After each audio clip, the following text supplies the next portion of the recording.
This is day 345. Should we practice herd anonymity? There was some buzz today about the LinkedIn policy to automatically enroll people in volunteering their data for generative AI improvement.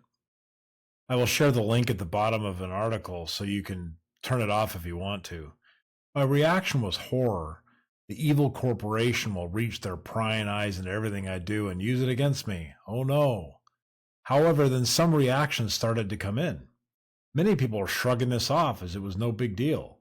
Some people were laughing because there was no hiding what you did on the platform anyway. There were many making some good points on that front. However, I still found myself concerned.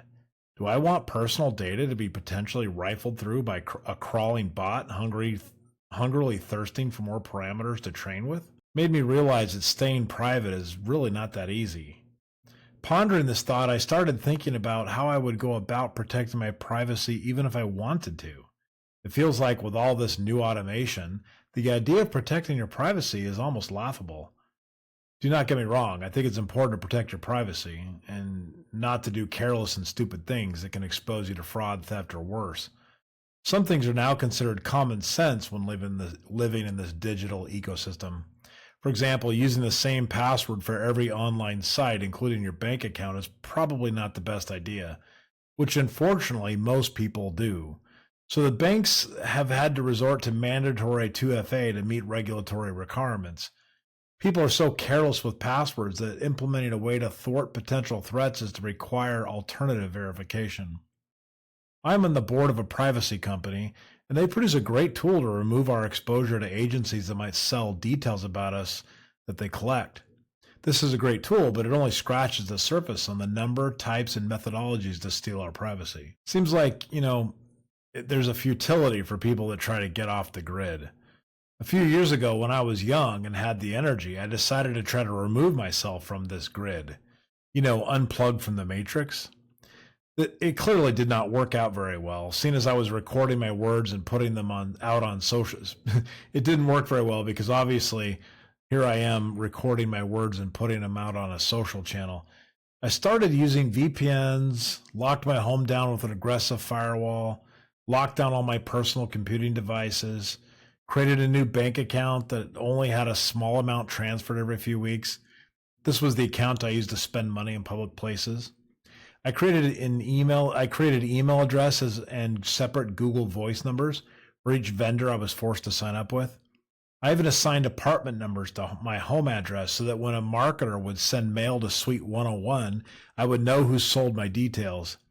I removed myself from all lists, created fake personas for all memberships and rewards programs, and I fought with vendors of EULAs that were too aggressive. I did all of that effort, only to find out that things actually got worse. I've learned since that security is probably better through obscurity. I've always been a technology hack, so I was confident I could pull this off so that I could outgame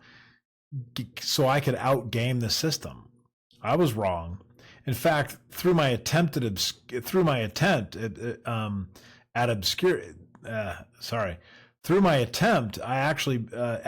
becoming obscure, I became the target. The more I tried to hide myself, the more I stuck out as an anomaly, and therefore became an easier target. I had more fraud attempts and identification threats during that time than any other because there simply seemed to be some security by being with the herd. Security through obscurity is what they would call this. This led me to the concept that if I pretend that I have nothing to hide, then there will be no incentive to get access to what I have. Additionally, the more you blend in with the behavior patterns of everyone else, the more your data is viewed in aggregate and not in anything specific. We always inspect what is different and glaze over what is the same. So I buy my toilet paper and bottled water at Costco. I get my personal care products and pharmaceuticals at CVS and everything else on Amazon. We get most of our groceries on Instacart and all the good stuff at Trader Joe's. I consume my content on Netflix along with a few other services, and I doom scroll on all the typical social channels. I allow the algorithm to feed my content based on my personal interests, and I get my news from the expected sources. I am a good little consumer, and I obey my masters well. There's nothing to see here, nothing to worry about. Now move right along your all-seeing eye right over this little spot and find someone else to focus on.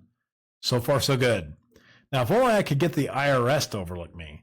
So far, I've not figured that out. That algorithm appears to be simple. Crush everyone. No stone unturned. Everyone pays. And if you have a little bit of money saved up, you get to pay more. So besides my miserable and constant tax problem, I sit in happy bliss in my obscurity. So I wonder if there's some truth to the concept that you are better protected by compliance and acceptance. That has never been my instinct. I am a freedom-loving, privacy-first advocate. But in all honesty, I may have to consider the possibility that the only way to achieve this outcome is by flying beneath the radar, not way out in front. I'm saying this with a slight tone of sarcasm, but now that I think this through, this is a natural phenomenon. What I am calling herd privacy or herd anonymity is the idea of being camouflaged. This is something that happens in nature all the time. It seems the insects in my backyard know more about blending into their environment and protecting their privacy than I do. So maybe we need to become part of the digital herd.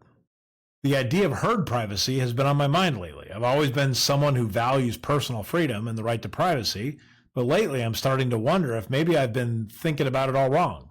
When you spend your life pushing back against systems and raging against the machine and trying to stay out of sight, you might actually end up drawing more attention to yourself. It's like trying to be the person in a crowd who's wearing bright neon in the hopes that no one will notice you. Turns out the more you try to hide, the more obvious you become. There's a strange comfort in just blending in, going along with the flow and allowing yourself to be part of the digital herd. The algorithms might still track my every move, but maybe they won't care so much if I'm just another face in the crowd, another average user with nothing special going on. It's a shift in mindset for sure. For years I believed that total privacy was the goal, and that if I could somehow slip under the radar, I'd be safe. But maybe I've had it all wrong. Maybe the key is not to fight it, but to embrace it, to move with the current instead of against it. Now, don't get me wrong. I'm still not about to throw all caution to the wind. I'm not saying we should ignore the risks of data exposure or forget basic security measures.